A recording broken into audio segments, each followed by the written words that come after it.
Why I can't lose weight, why I fail to lose weight. With the newer medication coming online like Manjaro, Trulicity, Ozempic, wegovy, all these medications have started a new wave or a new desire to lose weight and to be healthy, and sometimes for aesthetic reasons. We are a very intelligent society at this time. We are very connected. We have all the information in the world at our fingertips, and we still struggle to the point that 70% of us as Americans are overweight, and but 40% of us are technically obese, meaning they have BMI more than 30. If 100 people start out to lose weight, only 20% are successful, and out of them, only 5% of them are able to keep it off for long term. In spite of all the nutritional advice, the apps, and all the collective intelligence we have, not able to win this thing. I'm a physician, and I struggled consciously and unconsciously with this problem all my life. I had all the knowledge in the world about every chemical reaction in the body, how we metabolize different kind of carbohydrate, fat, but why I failed. When I started after residency my practice, I weighed 199 pounds. And by the time I became conscious of what has changed, I was 248 pounds. I was exercising every day, and I believed I was conscious in eating. There is something fundamentally which is not connecting here. I intend to put all the science together, both our evolutionary basis, what food is, why we eat, how our body controls how much we should eat, our environment, and what are the fad diets and why they don't. We are not chasing waist size, we are not chasing number of pounds, we are chasing health. There is a lot of myths. Everybody who struggles with weight, they have issue with the body image. No matter who you are, if you are in a journey to weight loss, one of your main reason to lose weight, in addition to being healthy, is to look good. Who has given us this body image? Traditional wisdom is that if you are thin, you live long. We will discuss that part. That's a big myth. We do understand cause and effect relationship between obesity and chronic medical problem, including high blood pressure, high cholesterol, diabetes, arthritis, low back pain, ankle pain, obstructive sleep apnea. Why the weight loss is not easy? Once we are doing some kind of a diet, whether a ketogenic diet or low carb diet or fat diet, Mediterranean diet, they have one promise, and that promise is they are trying to convince you to eliminate one group of macronutrients and focus on others. Sometime in the short run they work because they work on the social change. Say for example, in our society at this time, whatever we could buy in supermarket, unless you cook yourself, is very high in simple carbohydrate. If you do anything in a short run, it will work, but only 5% of 100 people starting this journey are able to lose weight and keep it off. We will explore this myth in detail. First, we need to define what food is. Primarily is made up of fats, proteins, carbohydrates, vitamins and minerals, water, and fiber. These 7 things is the building block of any kind of food you consume. Ketogenic diet focuses on having you a lot of fat, and low carb diets vilify carbohydrates. We need to understand our society has changed. Any food you eat have all these 7 components in different proportions. Let's say hamburger. The bun is your carbohydrate, meat is your protein, cheese is the fat, and very little vitamins and minerals. What makes one food better than other is fiber. We do not talk about fiber at all.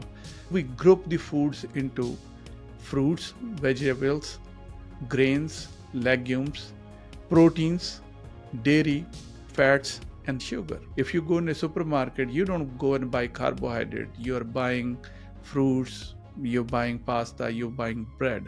But the core content of those 7, what is processed food? Any food, once we take fiber out of it, is we process it. Say, for example, wheat. If we eat whole wheat or bulgur, it is full of fiber. Your sugar will not increase. You will poop. It will also trap other calories out of you. If you convert that into refined all-purpose flour or you make a donut out of it, then wheat is a villain and wheat is a bad to eat. We need to understand what food is and what are the core components of food are, and then with different groups. Why we eat? Eating has 2 purposes. It has to meet our energy requirement. It has to provide us with the building block. Fats and carbohydrates are your primary source of energy.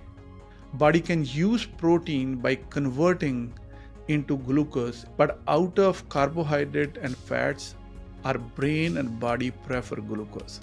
So when we talk about that, we these days do not like anything but carb and we just don't want to touch carbohydrates, that is against our physiology, that is against our nature.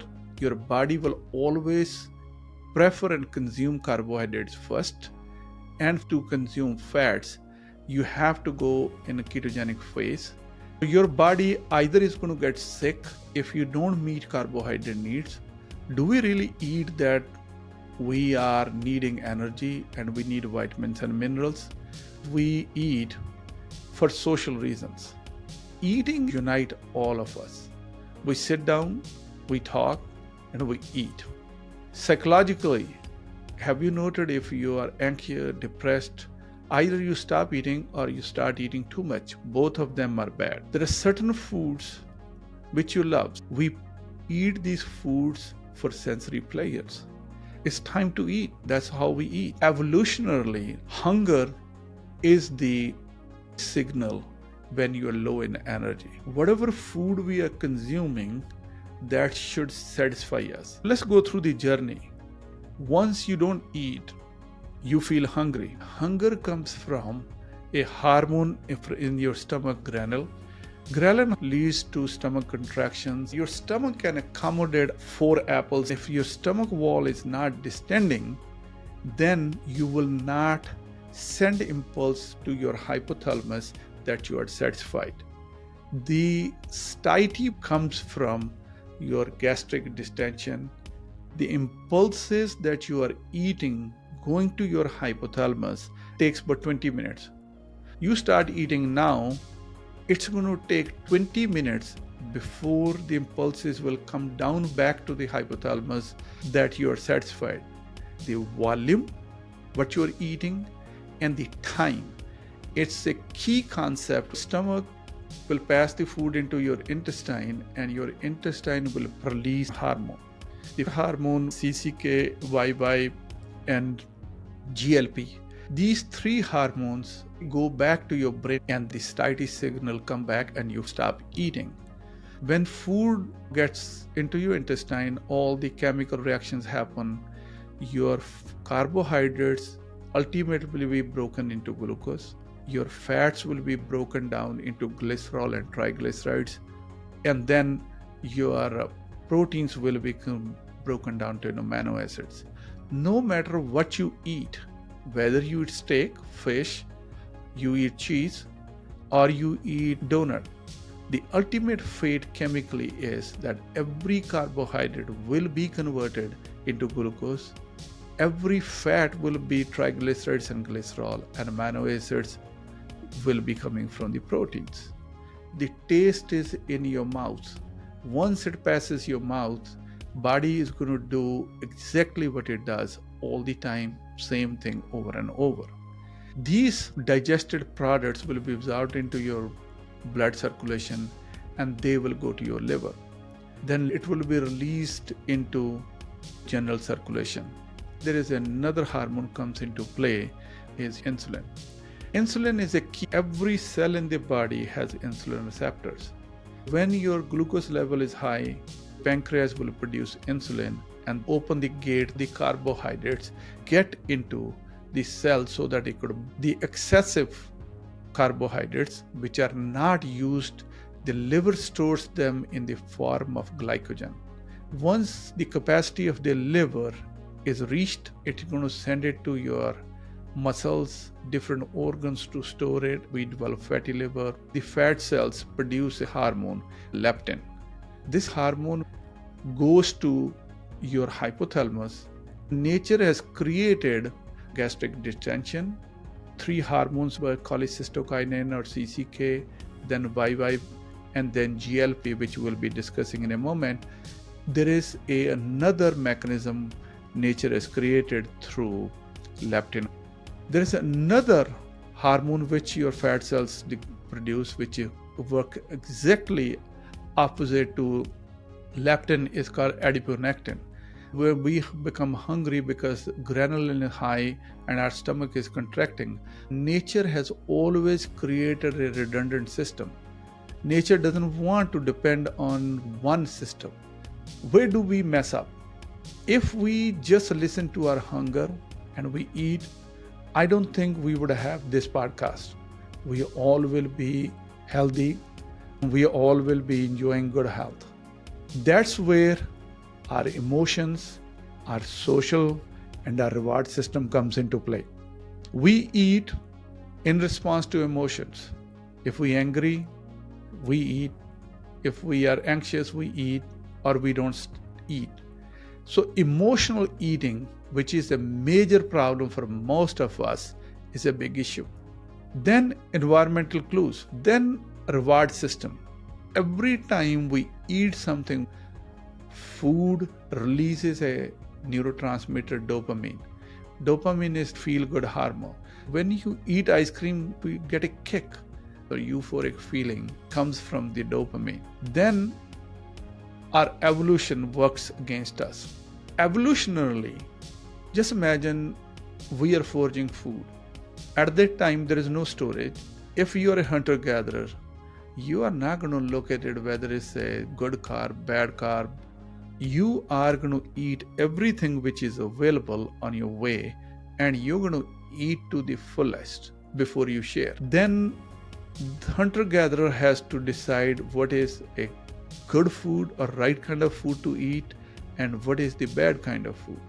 In nature, anything which is sweet, anything umami, which is a taste of meat, and anything fattening, you are going to select. Even in children, 1 year or 2 year old, they were given potato chips versus healthy, they will opt for potato chips. It's not that that child has some emotional reason or cultural reason or sensory reason. That's our built-in physiology, that we are built to eat anything sweet, anything umami, anything salty, and anything fattening. There is a new term, craft foods. Craft food stands for calorie-rich processed foods. Technically, since we have been hunter-gatherers, we have been eating craft foods. But this craft food was not available all the time. We were walking 10 to 20 miles every day to get 2,500 calories, which we needed to maintain. But now we could consume 2,500 calories at every light. In United States, even in smaller towns like us, you could find some kind of a store. What has changed? They have calculated that even hunter-gatherers were consuming on an average 2,500 calories. It was not that they were starving and they have to work hard. That was the key component. They could eat craft foods because it was not available all the time. If they ate one time, that was a big thing, but they did consume 2,500 calories. Today, Western society, we are consuming about 3000 calories. So the difference between hunter-gatherer and modern man today is of 500 calories. I will share my personal story. Once I realized that I have gained so much of weight, I tried to starve myself out. I will do good. Then suddenly I will give in, and then I'm circling the refrigerator or the pantry. So starving didn't work. Every meal I will eat wrong. I will say I will eat next meal right, or I will skip next meal. And I'm pretty sure these are very common things which we all go through. There is a circle. I will eat wrong, I will become guilty. I will try to exercise. After eating so much, I could hardly move. There is a perpetual struggle of not able to control how much I'm eating, and the circle of guilt, shame. The only difference between the hunter-gatherer and now is 500 calories. I was exercising every day, so there is no way I could have increased the exercise. This 500 calories which I am consuming, I need to eliminate. That was first decision. Male should consume a fiber about 35 grams and a female's about 25 to 28 grams. We are not consuming more than 7 to 8 grams. I come from India, and I could tell you that when we were growing up, the food was cooked at home, full of lentils and whole grains. Probably we were consuming near 35 grams, but now the things have changed there too. The point here is, it is a society change, but what is changing is the fiber part of it is. If your food doesn't have a fiber, you will always be bloated. You won't poop. You will be constipated. If you don't move the things out, you don't feel good about it. This constant sensation of being bloated, tired, and circle of guilt, shame, that was very annoying. I calculated each meal, breakfast, lunch, supper. American food is very rich. We are proud of that. As human beings, have vast abundance of food. I think not having food will be a bigger problem than trying to control what we need to eat it. No matter which way you do permutation combinations, you will find that per meal calories comes around 7 to 800. If you eat 7 to 800 calories, 3 meals, that's 2100. Then your snacks, tea, coffee, you're reaching 1000. My solution was to eliminate one meal. Whatever is easier for you. For me, breakfast was the easiest one, so I eliminated breakfast.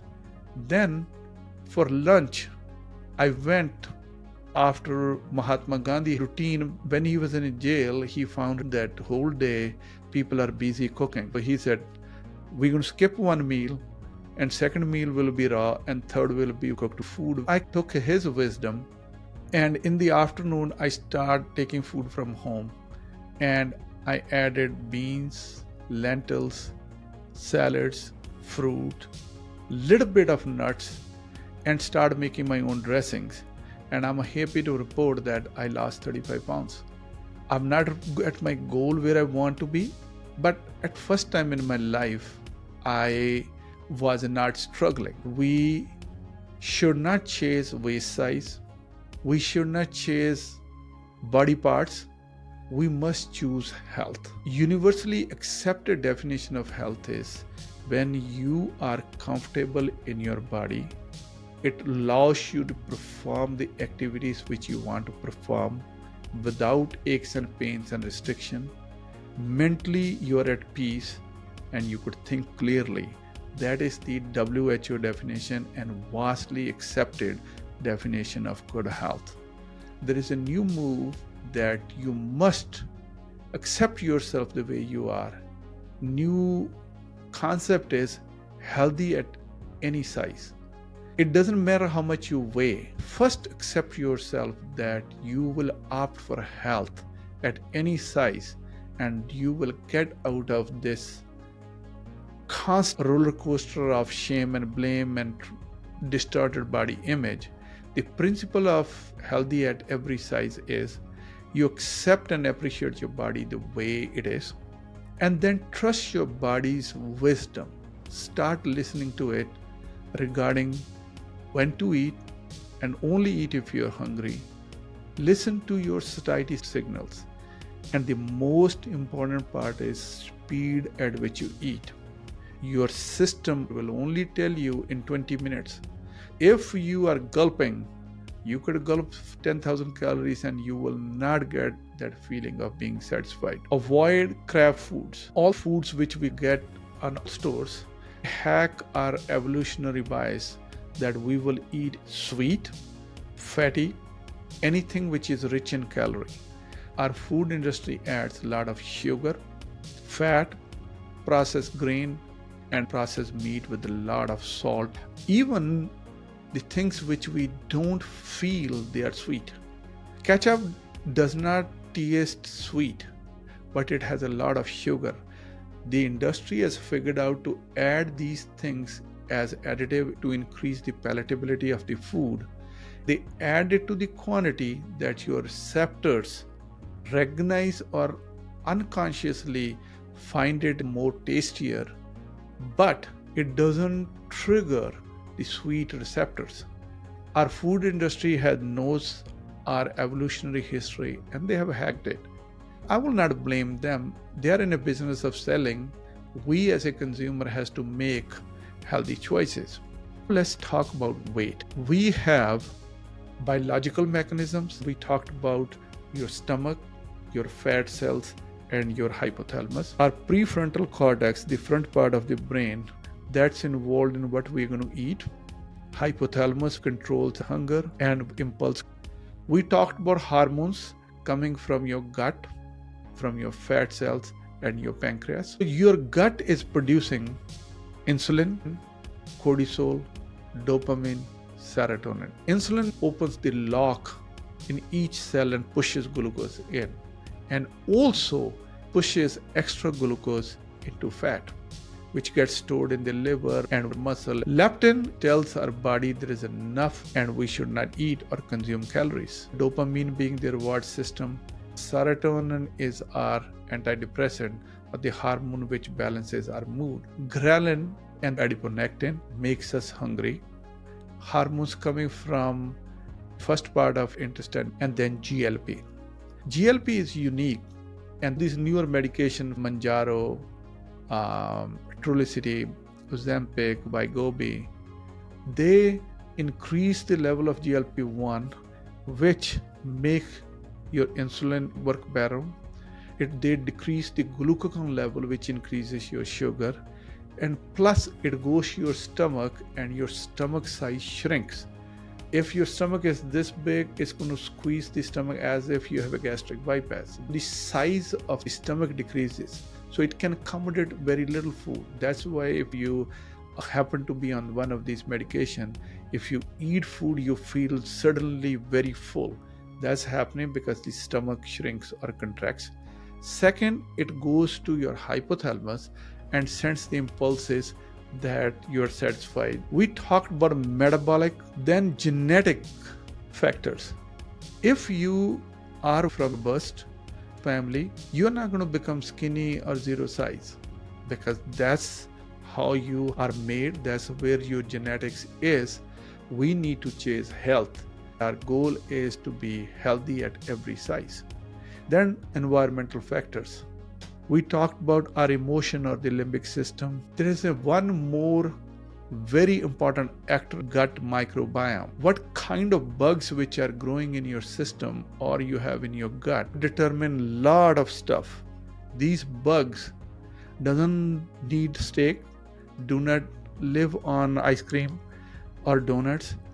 These bugs need fiber. They produce MCTs, minimal chain fatty acids, which goes to your brain and stop you from eating. Hunter-gatherers were eating everything coming on their way, fruits, vegetables, berries, meat, whatever came on their way, they ate. We need to have food which is high in fiber. If you are consuming only 6, 7, 8 grams of fiber, the healthy bugs are not flourishing. Now we're going to talk about our metabolic rate, because there is major confusion. What body does to this energy, whether it's a carbohydrate, fat, or proteins? The body has to use it chemically. So long as you're alive, your brain is working, your eyes are seeing, your mouth is secreting saliva, your lungs are breathing, your heart is pumping, your gut is digesting. Every organ system is working. To power this machinery, 60 to 75% of whatever you consume is used up to power this. Now you have to do all activities of daily living. You use 5 to 15% of calories. So basic metabolic rate is about 60 to 75%. Then just activities which you need to maintain yourself, you need another 5 to 15. Now comes two places where we all can make a difference. The kind of food which we consume has a lot to do how much energy our body is going to spend to digest that food. If you eat a donut, or you eat processed meat, or if you drink Starbucks or a big gulp, these are all simple sugars. You eat, they're going directly into your system. Your body doesn't have to do anything to use any energy to break fats into fatty acid and glycerol, proteins into amino acids, and carbohydrates into glucose. They are just ready-made. If your food is complex, whole meat, grains, vegetables, fruits, beans, legumes, your body has to convert into simpler stuff to absorb it. The amount of energy can be up to 10 to 15%. I think we all as a society making a mistake that we are eating food which is quickly digested. If you eat right kind of food, you make your body consume 10 to 15% of calories. If you eat right kind of food and you're consuming 2500 calories, 250 calories is like walking on a treadmill for almost 40 minutes. If you eat right, your body is on a treadmill. Total 5% of your energy could be used up in exercise. Exercise has ton of benefits. It helps you with everything but not in weight loss. If you eat wrong or wrong kind of food, you can never lose weight. You must fix total number of calories and kind of calories which you consume. Here is 4 components. 1, the amount of energy to run our system. 2nd, daily activities we have to maintain ourselves. 3rd, what kind of food or what kind of energy our body has to spend to get calories out of food which we consume. 4th, exercise. On any kind of a dieting, we go in starvation mode, the basic metabolic rate slows down. Due to hormonal changes, body has a weight set point. I'm very sure you guys have noted that once you reach a certain point where you cannot lose weight, even if you lose 20 pounds and then 10 days later you find you basically went back to where you are, and you have been exercising, you are eating rigorously, didn't cheat, didn't do anything, why this thing happened? Evolutionarily, body is designed to preserve. It will take you back to the set weight. What are the places you could improve your control? Number 1, if you start every meal with a salad, which is only about 100 calories, it is preloading. If you preload each meal 15 to 20 minutes before you eat your main meal with 100 calories, it could be 100 calorie salad, it could be 100 calorie apple, peach, orange, anything but 100 calorie, and delay your meal for 20 minutes. What you're doing is you're sending signals to your brain so that not only your hunger is at that time kicking in, satiety, stimulus, and the hormones start. Second, look at your food. Your plate should be half vegetables. Your carbohydrates should be size of a palm, and so as your protein, and very little fat. You are forcing your body to take away but 15% of the calorie just by making right choices. Next, eat slow. Feel your food. You will eat less if you start preloading and consciously eating even one meal out of 3. They estimated that you consume but 300 less calories per day. The whole weight problem in the end is 500 extra calories which we are consuming from our hunter-gathering parents. We must control this satiety. It depends on gastric distension and hormone. Otherwise, we will develop insulin resistance. When we are loading our body with all the soda, carbohydrate, our pancreas has to continue to produce more and more insulin. This insulin is trying to open up doors. Receptors become resistant to it. They don't even listen to it anymore. Insulin pushes carbohydrate into fat. Your hunger will increase because your carbohydrates not getting into your cells. Even though there is abundant food, but it's not getting into your cells. Your energy requirements are not met. You're gaining weight. You're tired all the time. You're peeing all the time. Eventually, you will become diabetic and getting into all host of problems, including diabetes, fatty liver, polycystic ovarian disease, sleep apnea. These major problems, what are the solutions? Let's all understand how much we should consume. Easiest formula is weigh yourself in pounds and multiply by 15. That is the number of calories you must consume. If you're 100 pounds, 1500 calories. If you're 200 pounds, 3000 calories. We need to create a deficit of 500 calories. We must eat slow, cautiously, and our food primarily needs to be high in vegetables. Half of the plate needs to be vegetables. We must preload, and we can increase our activities at home. We should do some exercise. If we add the right kind of food, we are getting 15% kick on that. We are preloading, so we are eating 300 calories less. That is a lot more better way of controlling your weight. And then you need to accept yourself the way you are. We need to stop chasing weight. We must not chase size. I many times have very difficult discussion with young ladies especially. You do the blood work, they have absolutely no problem, but they have a body image. That's how they want to look. And unfortunately, that's very difficult problem to solve. We are asking for health. We are not trying to fit into any mold or size. Another concept is called nutritional density. The nutritional density is once you consume a food, you must look into what kind of nutrition it's providing. Say, for example, if you eat apple, it's giving you 6 to 7 grams of fiber. It's providing you water. It's providing you with vitamin and minerals. If you eat almonds, it's giving you magnesium, selenium, essential fatty acids, some proteins. If you eat donut, you get nothing. You basically killing yourself by not even having your gut work to extract the calories out of it. We are taking the work away from the body.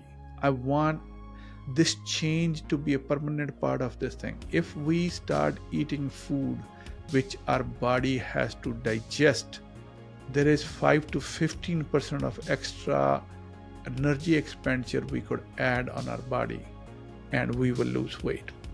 We must follow our hunger signals. We must eat slowly. We must eat balanced. What is balanced diet? I have spent significant amount of time trying to understand balanced food. Everybody has a kind of their own system. The ultimate attributes of a good food is glycemic index, meaning when you eat food, how quickly your body is going to be able to extract carbohydrates out of it. If you are eating white bread versus whole wheat bread, let's take bread only. Glycemic index of whole wheat is low and white is high. High is bad here. When the glycemic index is high, this means it's getting into your system quickly. Second concept is glycemic load, meaning if you eat 100 grams of something, how much carbohydrate your body can extract out of it. If you eat pasta or rice, body will get everything out of it. If you eat whole grain, body cannot get 20% of it. This undigested food will trap other calories and you will poop it out. So look into a glycemic index. Second, look into glycemic load. Third thing which you need to do is whenever you consume 100 grams of one food, how much insulin it produces. You will be amazed to see. Like let's take the sweets. Donut is sweet and mango is sweet. Once you eat 100 grams of mango and 100 grams of donut, the amount of insulin which mango produces is only 10% of what a donut does. Go back to nature again. You could even calculate how much inflammation it causes. You will be able to make very wise choices. To lose weight, you have to create calorie deficit no matter which kind of diet you go through. Whether it's ketogenic diet, Mediterranean, name anything. You should design your own diet based on science, which is balanced diet, full of fruits and vegetables, whole grains and legumes. Avoid as many carbohydrates if you want to. Slow down eating. Develop sensitivity to listening to your hunger. Don't eat if you are not hungry. Listen to the first sign when your body says, I'm okay. We all have a sensation we should stop, but we don't stop till we are overstuffed. Increase a little bit of protein, fiber, and the protein, body spends the most number of calories to digest it. You must exercise. Recommendations are 30 minutes, 5 times a week, preferably 7 days a week. I think we all can find 30 minutes. You must do weight training. Will build up more muscle, and this muscle is the factory which burns. I hope this was helpful. My attempt was to provide you underlying physiology, mechanisms, societal changes, how our evolution and evolutionary preferences are hampering us these days. I will appreciate if you could like, share, and subscribe to our channel. Thank you very much. I will see you in next podcast.